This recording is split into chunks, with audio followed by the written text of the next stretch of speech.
Berita-berita enggak? Berita apa ya? Berita itu kemarin saya sempat dengar kalau suami saya itu udah mati. Assalamualaikum warahmatullahi wabarakatuh. Alhamdulillah, teman-teman semuanya, salam rahayu, salam sejahtera untuk kita semuanya. Kita berjumpa lagi di hari ini apa ini? Sore ya, sore siang menjelang sore begitu. Kita ngobrol, di depan saya ini ada saya panggil Mbak atau Ibu? Mbak aja. Mbak, oke. Jadi kenapa saya ingin ngobrol dan saya videokan? Karena ini ada cerita yang menarik nih. Tadi biar nanti saya suruh untuk perkenalkan diri nanti, biar sendiri aja ya Mbak ya. Jadi ada mbaknya ini tadi datang ke tempat saya ngobrol, hanya sekedar ingin ngobrol aja ya. Kemudian ada hal-hal yang ditanyakan mengenai spiritual dan lain sebagainya. Ini saya share kepada teman-teman. Ya, tipikal mbaknya ini ceria. Jadi kalau mungkin nanti sedikit cengengesan ya anggap saja ya hiburan aja ya. Gitu. Ini kenapa saya tadi bilang ceria, karena nanti ada suatu kebalikan yang sangat-sangat luar biasa. Ada cerita menyeramkan di balik kehidupan di mbaknya begitu. Oke, tidak perlu lama-lama, langsung dengan Mbak siapa? Monggo. Ya langsung saja ya Ki ya, perkenalkan nama saya Fatma dari Banyuwangi. Fatma saja? Iya. Oke. Gini Ki, jadi mantan suami saya itu pekerja itu sih Ki, hanya karyawan biasa. Karyawan biasa. Tapi dia itu gayanya tuh hedon sekali Ki. Oh, maksudnya terlalu ini modern banget gitu? Iya, dia sering foya-foya sama teman-temannya. Okay. Sedangkan dulu tuh kebutuhan kami itu tuh sangat mepet sekali buat hidup tuh sangat mepet untuknya. Tapi berarti dia selalu asalnya dari Banyuwangi, kemudian tinggalnya di mana? Sama Banyuwangi? Iya. Oke, kemudian? Terus mantan suami saya itu kayak apa ya Ki ya? Dia tuh yang saya herankan, dia karyawan biasa ya Ki, tapi dia itu itu sering aneh-aneh kayak gelagatnya tuh kayak mistis gitu loh Ki. Nah, mistis yang dimaksudkan Mbak Fatma ini kayak apa? Suka ngoleksi kah? Ataupun dari ini nih kan banyak orang yang curhat sama saya, konsultasi juga ya.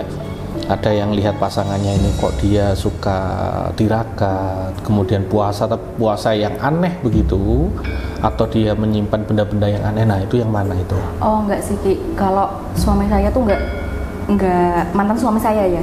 Itu enggak nyimpan barang-barang yang aneh-aneh, enggak puasa yang kayak gitu. Tapi dia tuh sering pergi nggak tahu kemana. Dan saya tuh sempat simpang siur. Ada yang bilang kalau mantan suami saya tuh sering ke gunung, tapi nggak tahu gunung apa gitu loh Ki. Itu bentar. Ini saya mau menghubungkan ya. Ini suami yang punya klinik begitu. Asalnya kemudian dari keluarga yang ekonominya biasa-biasa saja, normal begitu. Nah, intinya perubahan sebelum terjadi perceraian ya Mbak. Ini dari segi ekonomi melonjak tajam. Iya. Kemudian mohon maaf ya, Mbak sudah punya anak? Sudah sih. Kemudian berapa? 2, tapi nggak tahu kenapa yang anak terakhir itu meninggal Ki. Oh begitu. Ini wajar? Wajar atau tidak? Sempat saya periksakan ke dokter waktu itu tuh nggak ada penyakit apa-apa. Oh, berarti kayak orang Jawa zaman dulu ya, tiba-tiba badannya panas kemudian langsung meninggal gitu kan. Iya. Tapi mungkin ya nanti. Ada beberapa garis yang sudah saya ketahui. Mungkin kemungkinan dari yang tadi kan suami pergi ke gunung ya kan. Iya, sering nggak pulang rumah. Terus sering kedengeran juga dari teman-teman saya kalau mantan suami itu sering ke gunung, tapi nggak tahu gunung apa.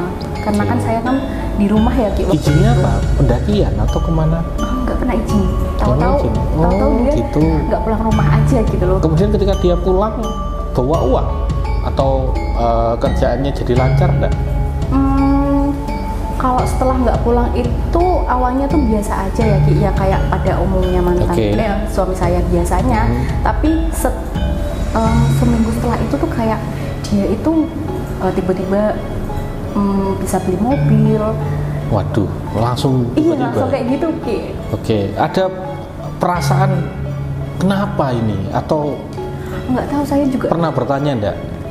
Saya pernah sih tanya ke suami jawabannya saya apa? itu, dia udahlah kamu gak usah perlu tahu gitu. Oh, gitu. Yang penting kan kamu juga seneng kan kalau misalnya saya ngasih dapat kamu uang, ngasih kamu mobil, gini-gini, udahlah kamu gak perlu tahu gitu dapatnya dari mana. Dia kayak gitu sih, keras memang. Kemudian mohon maaf, itu dapat uang kemudian beli mobil itu setelah dari gunung. Nah, itu duluan mana Mbak meninggalnya, anaknya sama tadi uangnya tiba-tiba datang banyak? Duluan mobilnya sih Ki. Tapi kalau anak itu selang 2 bulanan gitu. Oh begitu. Baik-baik kalau begitu. Kemudian sikap suami terhadap Mbaknya gimana? Sikap suami ini ya jadi lebih sayang ya Ki sama saya. Saya sering apa-apa saya selalu diturutin, tapi aku masih takut gitu loh. Maksudnya itu uang dari mana gitu. Orang dulu waktu awal-awal saya menikah aja dia pas-pasan, tapi kok sekarang dia segala keinginan saya tuh diturutin. Jangan di di pekerjaannya tuh dia masih karyawan biasa Ki, nggak naik jabatan atau apa. Jadi mustahil dapat uang banyak ya? Iya. Dari tempat kerjaan kayak gitu. Iya. Oke. Apa itu namanya? Di rumah itu ada nggak tempat yang mungkin jangan masuk kamu, ini yang aku kunci, ini ruanganku. Ada nggak kayak gitu? Atau nggak ada? Atau suami pernah mengatakan jangan ganggu aku di beberapa hari begitu, dia mengunci kamar dia. Pasti ada dong kayak gitu. Beberapa kali mungkin. Iya sih Ki. Pernah menjumpai tapi nggak sesering. Cuman kalau misalnya waktu di luar saya nggak benar-benar nggak dibolehin untuk nelpon dia gitu, nggak boleh ngeganggu dia. Tapi kalau di rumah dia itu ya kayak biasa, maksudnya ada umumnya gitu loh. Kemudian kita balik. Tadi kan datang ke tempat saya, ya keraguan dari Mbak Fatma kan mengatakan mungkin nggak bagus, ini itu termasuk pesugihan, kan? Tadi kan mengatakan itu, apakah termasuk itu atau tidak? Nah, kalau saya tanya kembalikan pertanyaan Mbak, saya limpahkan lagi, Mbak sendiri merasa ini pesugihan enggak yang dia lakukan si mantan suami dulu? Saya kira gitu ya Ki ya, karena nggak mungkin banget dia usahanya nggak seberapa, nggak ada sampingan apa-apa, dan pekerjaannya juga masih biasa aja, tapi kok bisa dapat uang segitu banyaknya? Apa dia juga dapat, nggak tahu dah, pokoknya saya pokoknya ingin menanyakan keraguan saya ini kepada Ki Bagus gitu loh. Kemudian apakah ketika waktu serumah ya semacam itu pernah melihat semacam kayak penampakan ataupun saya kayak ada yang mengganggu begitu di kehidupannya Mbak Fatma? Ya berarti ini setelah, mohon maaf ya, anaknya meninggal. Sering saya kedatangan kayak mimpi-mimpi buruk sih Ki. Seolah-olah dikejar? Seolah-olah dikejar, saya ditarik kayak sini ikut saya gitu loh. Dan nggak hanya itu aja sih Ki, di rumah saya tuh juga diganggu, kayak ada yang malam-malam tuh kayak ada yang jalan di atap. Oh begitu, di atap, suara seperti orang suara orang berjalan. Terus habis itu kayak ada yang lempar kerikil gitu. Cuman aku itu masih menghiraukan ya Ki ya. Takutnya kalau misalnya apa sih halusinasiku aja atau gimana, tapi setelah saya biarin itu tuh sering Ki, dan mengganggu rumah tangga saya itu gitu. Kemudian pertanyaan ini mungkin sedikit lebih sensitif ya, nggak apa-apa ya? Nggak mau. Apakah ini yang ngomongin aja Mbak Fatma, apakah anak yang meninggal ini paham atau tidak paham, atau tidak ingin mengetahuinya kalau itu bisa saja disebut dengan tumbal? Sadar atau enggak itu dari anak meninggal dunia ya, kemudian itu apakah ini Mbak sadari itu aneh nggak? Awalnya sih enggak ya Ki, tapi makin kesini melihat sikap suami juga makin aneh. Saya juga langsung kayak mengungkit bahwa kematian anak saya itu juga karena tumbal dari itu termasuk anaknya. Termasuk ingin pisah sama suami karena hal itu juga? Iya, karena saya kan juga nggak mau ya Ki, dapat uang dari mana yang nggak jelas gitu loh. Ada rasa, maaf ini kan anak jenengan ya, apakah masih ada dendam atau sekarang udah mengikhlaskan? Biar Allah saja yang membalas begitu. Untuk anak saya? Untuk suami. Untuk suami. Sebenarnya saya tuh kayak pengen menyadarkan sih Ki, maksudnya ya. Tapi kan ini udah bisa, bagaimana menyadarkan? Cuman ya gimana ya, masih ada dendam sedikit lah. Apakah benar Mbak Fatma menyadari atau sudah sadar dari kemarin-kemarin bahwa suami ini mau menargetkan Mbak jadi tumbal selanjutnya? Ya sadar sih Ki, makanya itu saya pisah sama suami karena saya takut gitu. Karena dari mimpi-mimpi saya, terus gelagat suami yang aneh. Kemudian? Dan saya juga itu kan takut kalau sikap suami waktu ini mau pisah itu gimana? Langsung ini berarti Mbak langsung pergi ke ini aja, pergi ke pengadilan atau kemana untuk minta pisah seperti itu ya? Kemudian tadi berarti ini sudah mengikhlaskan walaupun ada dendam ya, ada dendam tadi. Kalau sekarang masih bisa komunikasi nggak sama suami? Kalau sekarang sih bisa atau enggak? Mungkin terakhir kapan gitu aja? Pernah sih Ki, terakhir. Berapa itu? Berapa hari? Berapa minggu? Berapa tahun? 6 bulan terakhir. 6 bulan terakhir. Yang ngabarin saya. Kemudian ingin ngajak ketemu saya.